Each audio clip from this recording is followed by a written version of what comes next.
Assalamualaikum warahmatullahi wabarakatuh. Hai Sobat PKI. Ketemu lagi nih sama aku Revi Aprilia Fitri, mahasiswi bimbingan konseling Islam semester 5. Pada kesempatan kali ini aku akan mempresentasikan tentang recruitment dan selection untuk memenuhi tugas UTS dari mata kuliah Manajemen Evaluasi dan Pengendalian SDM. Yuk simak apa sih rekrutmen dan selection itu?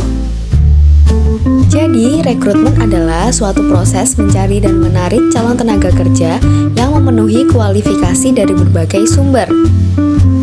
Nah, sedangkan kalau seleksi itu adalah proses penyaringan dari calon yang mendaftar agar dipilih yang paling sesuai dengan kebutuhan di organisasi. Nah, dari penjelasan keduanya itu dapat disimpulkan bahwa definisi rekrutmen dan seleksi adalah merupakan tahapan utama dalam manajemen sumber daya manusia untuk mendapatkan tenaga kerja yang berkualitas. Kemudian, proses rekrutmen itu dibagi menjadi dua, yaitu ada internal dan eksternal. Yang pertama ada internal, yaitu rekrutmen internal yang melibatkan promosi atau mutasi dari karyawan yang sudah ada. Jadi hanya mengganti karyawan yang sudah ada dalam organisasi. Kemudian yang kedua ada proses rekrutmen eksternal, yaitu mencari kandidat dari luar organisasi melalui berbagai media seperti portal pekerjaan, iklan, dan jejaring sosial profesional. Kemudian ada proses seleksi yang meliputi 4 hal.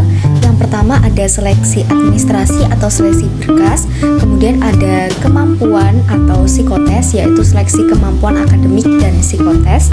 Yang ketiga ada wawancara atau interview dari pelamar dan HRD. Dan yang terakhir ada tes kesehatan, yaitu tes kesehatan fisik.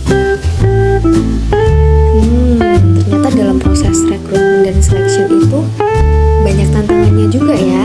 Salah satunya itu yang paling utama adalah memastikan proses berjalan adil, inklusif, dan efisien dengan tetap mengutamakan meritokrasi. Adaptasi cepat terhadap transformasi digital yang sangat diperlukan agar proses ini tidak ketinggalan zaman dan mampu memenuhi tuntutan pasar tenaga kerja yang dinamis. Oh iya, dalam proses rekrutmen dan seleksi itu kita nggak boleh ngawur loh. Ada langkah-langkahnya. Di sini ada 11. Yang pertama ada identifikasi kebutuhan rekrutmen, yaitu posisi dan kualifikasi. Jadi kita harus menentukan nih posisi dan kualifikasi apa yang kita mau dari para kandidat. Yang kedua, penyusunan deskripsi pekerjaan atau job description, yaitu kita harus menentukan nih kita mencari kandidat itu mau ditaruh di bagian yang mana. Kemudian kita juga harus menentukan strategi perekrutan, yaitu menggunakan internal atau eksternal.